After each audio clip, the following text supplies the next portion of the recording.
They got him. The news broke like a thunderclap across the country. Charlie Kirk's killer is in custody. A young man, just 22 years old, identified as Tyler Robinson, sits behind bars tonight. And what makes this story all the more unthinkable is how he ended up there. Not because of a dramatic standoff. Not because the authorities tracked him down in some hidden corner, but because his own father turned him in. A family dinner, a few unsettling words, and suddenly a father who loved his son realized he had no choice but to do the right thing. It's the kind of twist that leaves you breathless. A father choosing country over blood, a pastor quietly guiding the decision, and a young man raised in a household of decency and faith, walking a path so dark it would lead to one single, shattering shot. The reactions were immediate and raw. People wept openly. Others raged with disbelief. How in America do we come to a point where someone barely old enough to rent a car decides the answer to a debate is a bullet? What does it say about a society where disagreement is met not with words but with violence? This isn't just about one man's death. It's about what it reveals. A sickness festering in the shadows, fed by those who preferred Division II dialogue, anger to understanding. It's about the influencers and institutions that push young minds toward hatred, while wrapping it in the language of justice. And yet amid the grief, there's something else, fear. Fear that this is only the beginning. Fear that more young people are being twisted into believing that silencing an opponent with violence is somehow noble. Fear that our democracy itself, built on the foundation of speech, argument, and ideas, is being corroded one poisoned mind at a time. Tyler Robinson didn't just break a law. He broke a trust. He betrayed the very ideals his family tried to instill. And now, as he sits in custody, one question reverberates louder than all the others. How did it come to this? Because what happened next left not just families, not just communities, but even the President of the United States utterly speechless.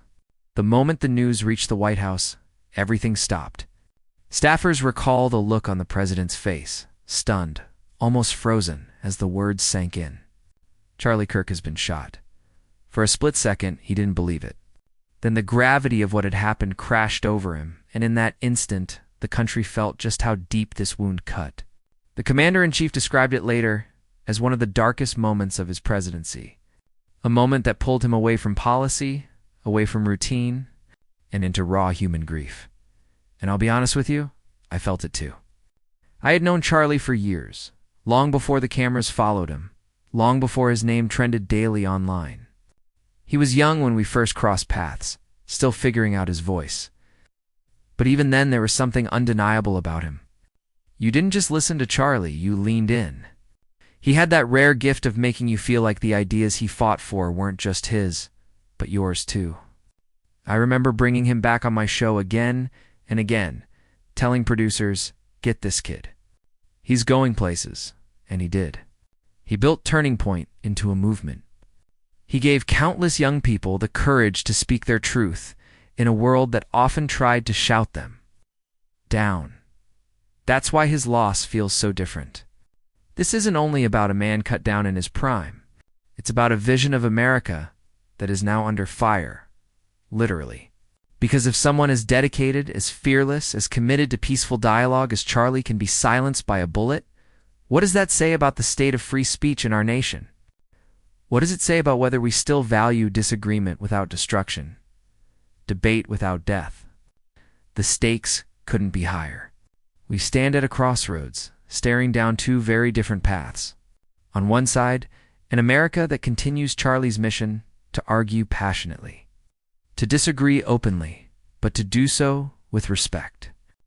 On the other, a darker America, where rage replaces reason, where ideology demands blood, where young men like Tyler Robinson are convinced that violence is not just justified, but celebrated.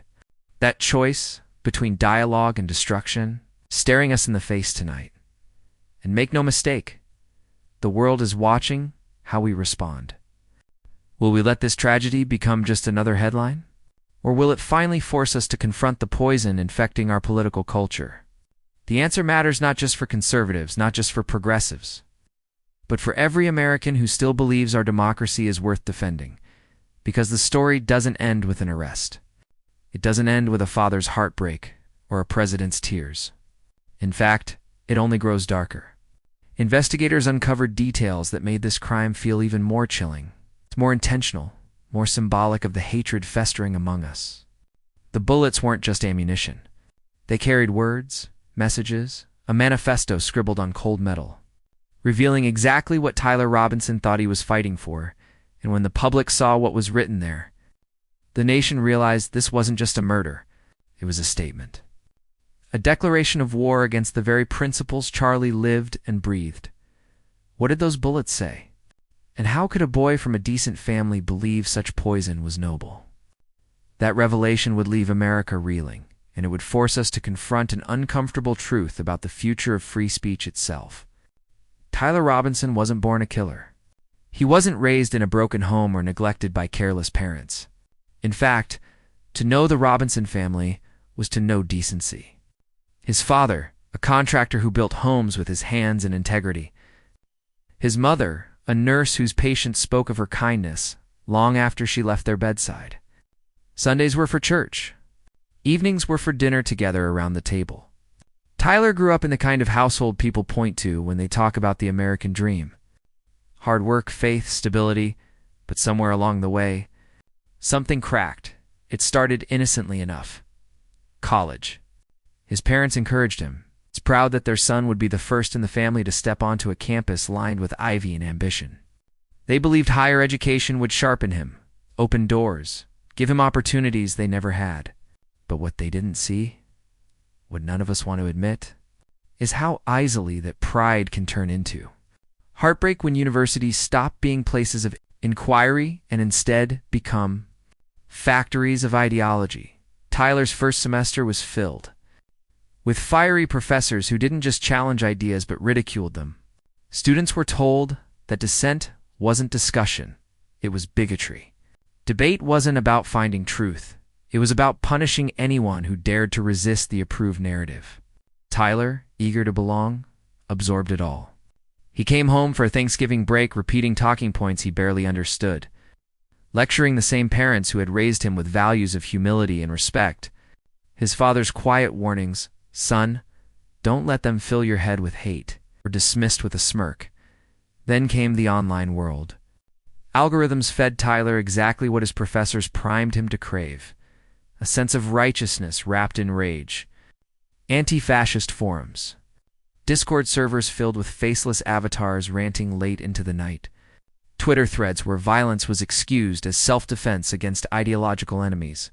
Tyler found validation there. He found belonging. And slowly he began to lose himself. The villains behind the villain began to take shape. Influential voices who dressed up radicalism as justice. A celebrated Congresswoman, Ilhan Omar, whose speeches, cloaked in the language of liberation, were passed around in Tyler's group chats as scripture. A viral Oxford Union debate, where a slick young leader argued that free speech was itself a weapon of oppression, became Tyler's mantra. He watched it again and again until the words etched into his mind like gospel. And there were countless others: YouTube personalities, TikTok activists, professors with tenure and no accountability. They told him America was irredeemable. They told him voices like Charlie Kirk's weren't just wrong, they were dangerous. At first, Tyler just argued online. Then he started marching. Then shouting. The escalation was predictable, but chilling. Each step deeper into the echo chamber convinced him he was part of something noble, something bigger than himself. The boy who once held doors open for strangers now saw enemies everywhere. The young man who used to bow his head in church now raised his fist in anger at rallies where chants drowned out prayer. His parents saw the changes. His father begged him to remember who he was. His mother wept quietly, wondering what had happened to her son. But Tyler had already slipped too far. Every lecture, every article, every late-night voice message from the radical influencers he worshipped pulled him further from home and closer to a darkness he couldn't recognize. And then the obsession with Charlie Kirk began. Kirk wasn't just another conservative commentator in Tyler's eyes. He was the enemy incarnate. Videos of Kirk dismantling progressive arguments at campuses circulated in Tyler's circles. Mocked and dissected, used as rallying cries for anger. The more Kirk refused to back down, the more Tyler fixated on him. To Tyler, Charlie became the embodiment of everything wrong with America. It's the figure who had to be silenced. The final descent came when Tyler began marking his bullets. Not content with the violence itself, he wanted each shot to carry a message, a manifesto etched in cold steel, words of rage. Words he thought would echo beyond his life. The act was both chilling and symbolic. This wasn't just murder. It was ideology made flesh. Tyler Robinson wasn't born to kill. He was made into one. Forged by classrooms that mocked tradition, fueled by online cults of anger, and cheered on by influencers who wore radicalism as a badge of honor. His story isn't just about one young man's fall. It's about what happens when an entire culture refuses to see the dangers of its own rhetoric. But while Tyler spiraled deeper into the abyss, unaware of the storm he was conjuring, one man stood firmly in its center, unflinching, steadfast, a man who had faced mobs, endured smears, and prepared himself for moments like this. And when the time came, he was ready. Charlie Kirk's story was never one of privilege handed down. It was one of conviction built up. Long before the headlines, before the cameras, before Turning Point USA became a household name, Charlie was just a young man with a voice that refused to stay quiet. While most of his peers were swept along by the tide of fashionable opinion, Charlie pushed back. Not with fists, not with fury, but with words. And those words would change the course of American youth politics forever. He was barely out of high school when he started showing up at events, raising his hand to ask the uncomfortable questions others avoided. Teachers called him argumentative. Classmates called him stubborn. But what they didn't understand was that Charlie wasn't driven by ego. He was driven by a belief that truth mattered, even if it cost him popularity. That fire was lit early, and it would only grow in his late teens. Charlie began to notice how his generation was being told a single story, that America was broken beyond repair. That faith was irrelevant, that family values were outdated. He saw classmates mocked for attending church, professors ridiculing conservative ideas, entire institutions teaching young people that their country was something to be ashamed of. Charlie refused to accept that narrative. He believed the youth of America deserved better, that they deserved the courage to stand for something greater than cynicism. So he built something from nothing. At 19 years old, with no money, no political dynasty behind him, Charlie founded Turning Point USA. Its mission was simple but bold, to empower young people with values of freedom, faith, and family. It started small: college campuses, high school auditoriums, church basements. But Charlie had vision. He believed that if you gave young Americans the tools to defend their beliefs, they would not just survive in hostile environments, they would thrive. The early years were not easy. Campus administrations tried to shut him out. Students shouted him down. Antifa mobs circled his events, spitting venom and throwing threats like stones. I remember one clip that went viral, masked protesters screaming in his face, shoving signs, trying to silence him. Charlie didn't flinch. He stood tall, microphone in hand, and answered with calm logic. Where others might have stormed off, he stayed. Where others might have called for security, he called for dialogue. His strength was not in his fists, it was in his refusal to surrender the stage, and that resilience became his trademark. Charlie Kirk became the man who never ran, never cowered, never gave in to intimidation. He proved that courage wasn't about shouting louder, it was about standing firmer. His debates became legendary, not because he humiliated his opponents, but because he revealed a rare truth. You could disagree passionately without dehumanizing. You could fight for your convictions without violence.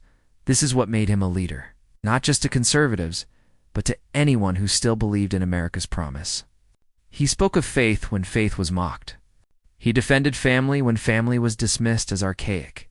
He reminded young people that freedom was worth more than fleeting applause. And slowly, his movement grew. What started as one young man's mission became a nationwide force, with thousands of students rallying to his banner, finding the courage to speak up in classrooms, workplaces, in communities where silence had been demanded. Charlie understood something his critics never did. Free speech is the cornerstone of a free people. He didn't need to silence those who opposed him. He needed only to outlast them, to outreason them, to show the strength of conviction over the fragility of rage. He became, in many ways, the very embodiment of America's resilience, attacked, maligned, threatened, but never destroyed. And that's why his death struck so deeply. Because Charlie wasn't just a man. He was a principle in motion, a living reminder that words are stronger than weapons. He had faced mobs and walked away smiling. He had endured jeers and left audiences thinking. He had taken the blows of intimidation and transformed them into stepping stones for a generation. When Robinson pulled the trigger, the nation didn't just lose a man, it faced the collapse of that principle. The bullet wasn't only aimed at Charlie Kirk, it was aimed at the very idea that debate can triumph over violence, that faith can overcome fear, that truth spoken aloud can outshine the darkness. But here's what no one could have predicted. The power of Charlie's voice didn't die with him. It grew louder. It reached further. It echoed across campuses, across pulpits, across homes where parents whispered to their children about courage. Because in silencing the man, Tyler Robinson inadvertently amplified the movement, and what happened next revealed the true power of Kirk's voice. Charlie Kirk had faced hostile crowds before, but the night of the Oxford Union debate was different. The chamber brimmed with centuries of tradition, mahogany walls, oil portraits, and echoes of voices that had shaped the world. Yet the atmosphere that night wasn't one of noble debate. It was venomous. And at the center of it was George Aberani, a firebrand student leader whose followers affectionately and mockingly called him Georgie Pooh. Aberani strutted to the podium with a smirk, reveling in the cheers of his peers. His words dripped with the kind of radical bravado that can intoxicate a restless generation. Free speech, he declared, is the language of oppression. Those who wield it use it to chain us. And chains, my friends, must be broken. By any means necessary. The chamber erupted, young voices shouting, fists raised. The call wasn't for dialogue. It was for destruction. Kirk waited his turn, calm as ever, unshaken by the mob-like energy that pulsed through the room. When his moment came, he didn't thunder back. He didn't sneer. He simply stepped to the podium, adjusted the microphone, and let reason do the work. By any means necessary, he repeated softly, pausing to let the words hang in the air. That phrase has fueled revolutions, yes. But it has also fueled gulags, death camps, and unmarked graves. History shows us that when violence becomes the answer, humanity loses. Every time, the chamber quieted, just for a moment. Kirk pressed on. He didn't belittle Aberani. He didn't insult his audience. Instead, he dismantled the rhetoric with surgical precision, citing history, facts, and lived reality. If you claim free speech is oppression, then you silence the very voices you claim to protect. If you replace dialogue with violence, then you inherit only ashes. Some scoffed. Some jeered. But others listened. That was Kirk's gift. Not that he won everyone, but that he forced even his fiercest opponents to think. And it was precisely that ability that made him so dangerous. Two radicals like Aberani, because Aberani's vision was one of power seized through rage, while Kirk's was one of influence earned through truth. They were foils, destined to clash again and again, not just in that hallowed chamber, but in every ideological battlefield Charlie entered afterward. The debate became legendary, replayed endlessly online, each side claiming victory. But the real takeaway was this. Kirk showed that calm conviction could withstand chaos. He proved that facts could pierce through fury, that integrity could outlast intimidation. Yet in doing so, he also drew the unyielding hatred of those who could not defeat him with words. From that night on, Aberani and others like him didn't just see Charlie as an opponent. They saw him as a threat that had to be erased. And so the jeers grew louder. The mobs grew bolder. Every campus visit carried the risk of escalation. Charlie knew it. He felt the weight of it. But he never retreated. He never canceled. He never surrendered the stage. And that choice, the choice to stand where others would have fled, brought him respect from allies and fury from enemies. It was as though his life became a living parable. The man who chose dialogue in a world tilting toward violence. Looking back now, it's impossible to ignore the symmetry. The hatred that once echoed through the Oxford Union Chamber, dressed up in academic applause, was the same hatred that would years later manifest in Tyler Robinson's Bullet. Different stage, different actor, but the same ideology, the same hunger to silence what could not be defeated. But here's where the story takes its most chilling turn. Because years before his murder, in a speech barely noticed at the time, Charlie Kirk issued a warning. A warning about where this culture of rage would lead if left unchecked. And that warning now sounds almost prophetic. If Charlie Kirk's life could be distilled into a single theme, it was this: the refusal to be silenced. Again and again, he walked into arenas designed to humiliate him. Classrooms where professors stacked the deck, debate halls where moderators tilted the rules, and media studios where hosts thought they could corner him. Yet time after time, Charlie left with the same legacy, the mic drop moment. Not shouting, not rage, not theatrics, just truth. Delivered so cleanly that it cut through noise like a blade. One of those moments came. During a debate on toxic masculinity, his opponent, a polished academic with a rehearsed cadence, painted manhood as nothing but oppression, an inheritance of violence passed from father to son.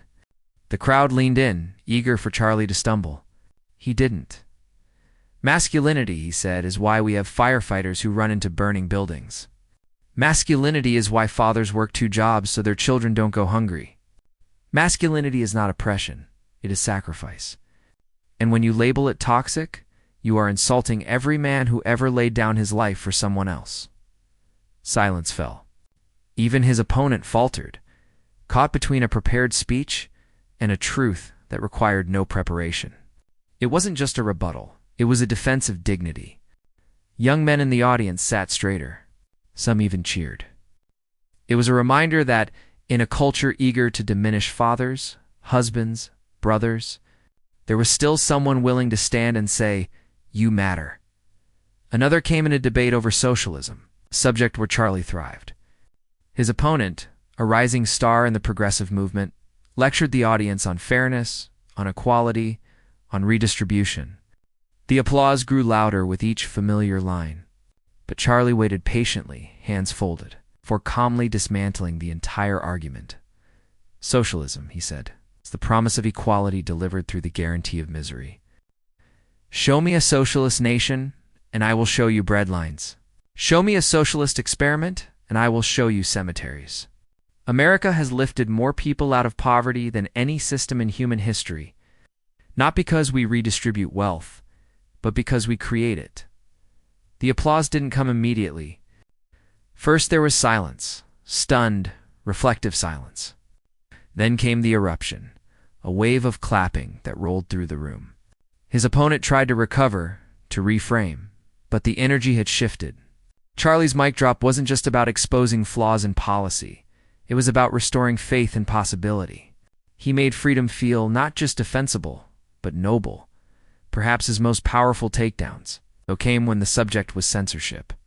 In an age where students were silenced, posts were flagged, and voices were banned, Charlie became a champion for what so many felt but feared to say.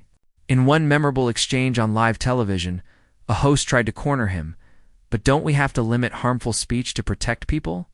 Charlie leaned forward, eyes steady. "Who decides what's harmful? Today, it's conservative ideas. Tomorrow, it's yours. Free speech isn't about protecting what you like, it's about defending what you hate. Because once you hand over the power to censor, you never get it back." The host blinked, caught off guard. The studio fell quiet. Millions watching at home felt the weight of the words. It was a truth so simple, yet so unanswerable that it cut through the fog of talking points like lightning. These weren't isolated moments. They became his rhythm, his pattern, his calling card. The young man who once walked into rooms with nothing but conviction left behind a trail of victories that couldn't be measured in polls or headlines, but in the faces of those who heard him and felt, for the first time, that they had permission to speak. Crowds began to expect it, the silence before the strike, the faltering pause of his opponent, the eruption that followed. His enemies dreaded it. His supporters lived for it. And through it all, Charlie remained unshaken. He didn't gloat. He didn't spike the football. He simply let the words land, then moved on. That was his genius. He never chased applause. He chased clarity, and that clarity became his living legacy. Because when Tyler Robinson pulled the trigger, intending to silence the man, he failed. What he killed was flesh, not spirit. What he destroyed was a life, not a voice. Because Charlie's mic drop moments didn't belong to him anymore. They belonged to a movement, to a generation, to a nation wrestling with its own identity. The irony could not be missed in trying to erase Charlie. Robinson etched him deeper into history. The clips spread faster, played louder, shared wider. His debates, once consumed by thousands, were now consumed by millions. People who had never heard his name before watched in awe as he dismantled arrogance with poise, as he defended faith with conviction, as he turned back wave after wave of hostility with nothing more than truth. And here lies the paradox of martyrdom. Charlie's words became more powerful in death than they ever were in life. They became scripture for a new kind of resistance. Not violent, not hateful, but steadfast, rooted in courage. Students whispered them before raising their hands in class. Parents repeated them at dinner tables. Pastors wove them into sermons. His voice, once confined to stages and studios, now lived in hearts. That was the mic drop counterattack. Not a single moment, but a lifetime of them, stitched together into a tapestry of defiance that no bullet could shred. It wasn't Charlie's rebuttals alone that shook his enemies. It was the fact that his calm, fact-driven courage outlasted their rage. And so the question shifted. What now? What does a nation do when its clearest defender of free speech is gone? The answer, whispered in every replay, in every tear-stained tribute, in every clip shared by trembling hands, was simple. You keep speaking. You keep standing. You refuse to surrender the stage, because Charlie Kirk showed us that truth, once spoken, never dies. And even in death, he was still winning. The morning after Charlie Kirk's assassination, America awoke to a different country. The air felt heavy, the silence between headlines deafening. Streets buzzed, not with conversation, but with shock. Phones lit up with alerts. Televisions replayed the same footage on endless loop. And for one fleeting moment, every corner of the nation seemed to be asking the same question. How could this happen here? From the White House came the first statement. The president stepped to the podium, his voice steady but his face drawn with grief. Charlie Kirk was more than a voice for conservatism. He was a voice for America's young people, for free speech, for courage in the face of hatred. His loss is not just personal, it is national. Cameras clicked, reporters scribbled, but the room was eerily subdued. Even political rivals admitted afterward that they had never seen him so shaken.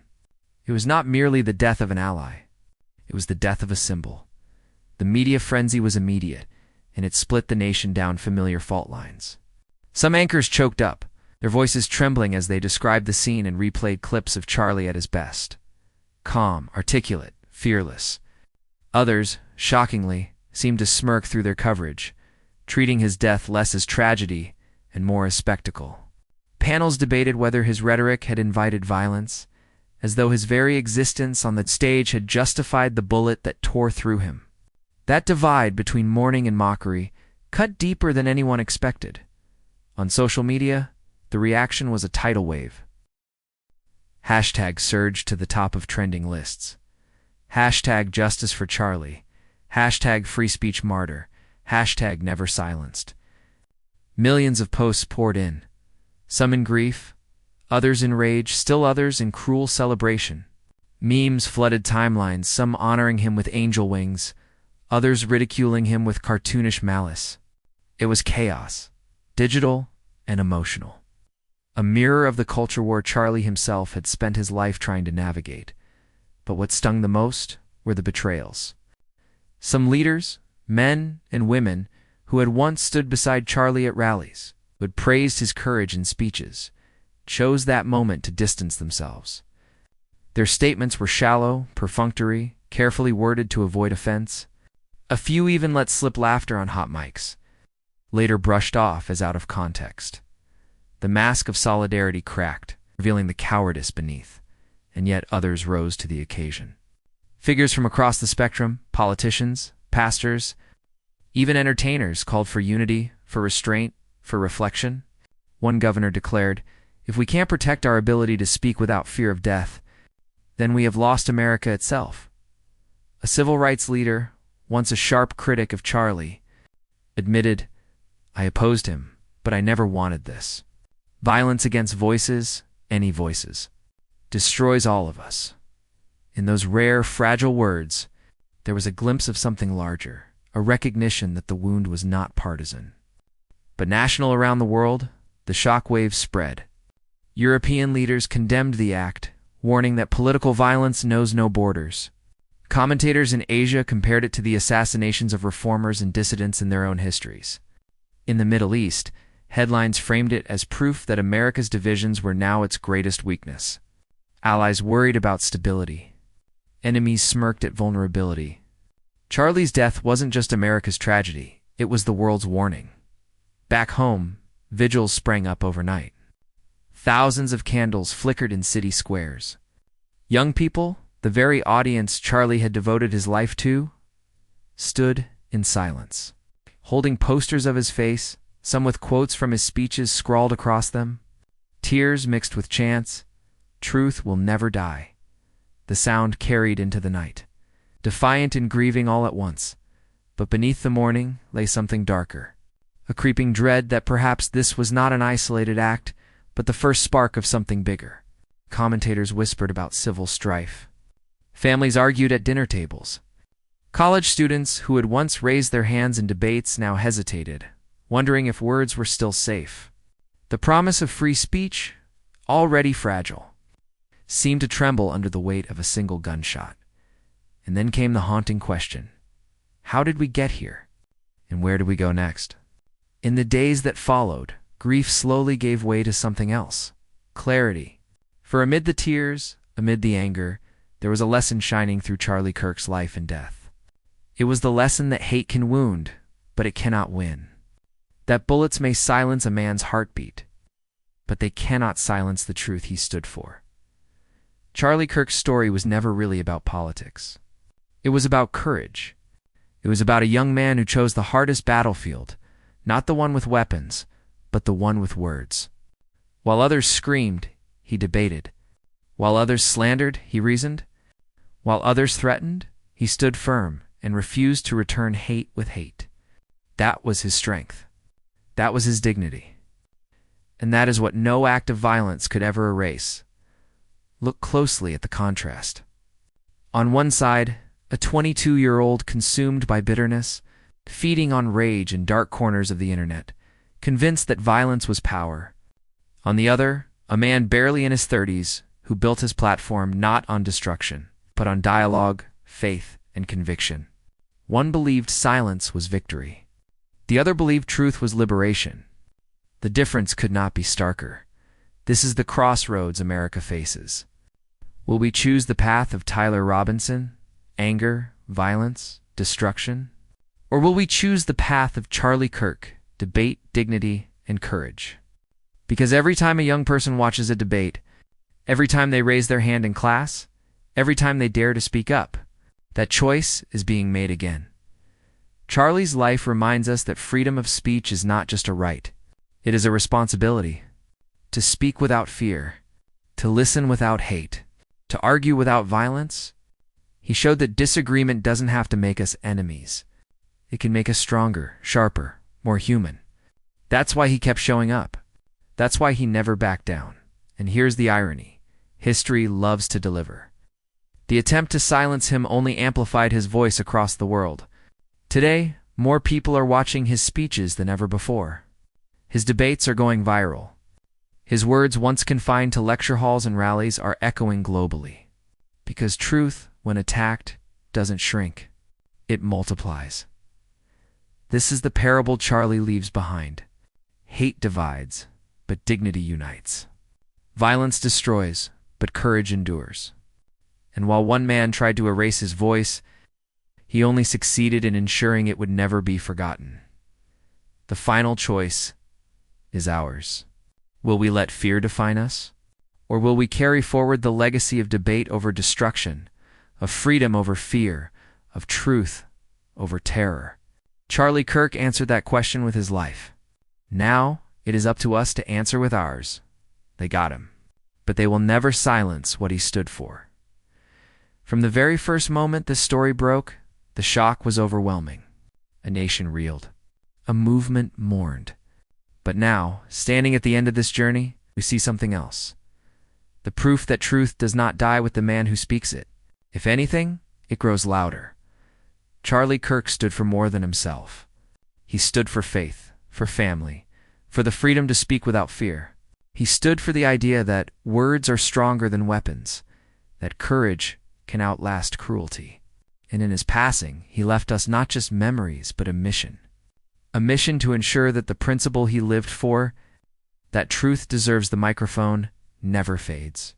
That mission belongs to us now, to you, to every voice that refuses to be silenced, to every heart that believes dignity is stronger than hate, to every young person who looks at this moment and decides, I will not be afraid to speak. If you believe free speech matters, share this story. If you believe debate is stronger than violence, subscribe and join this movement.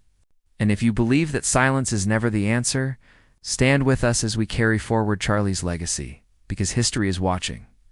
And so are we.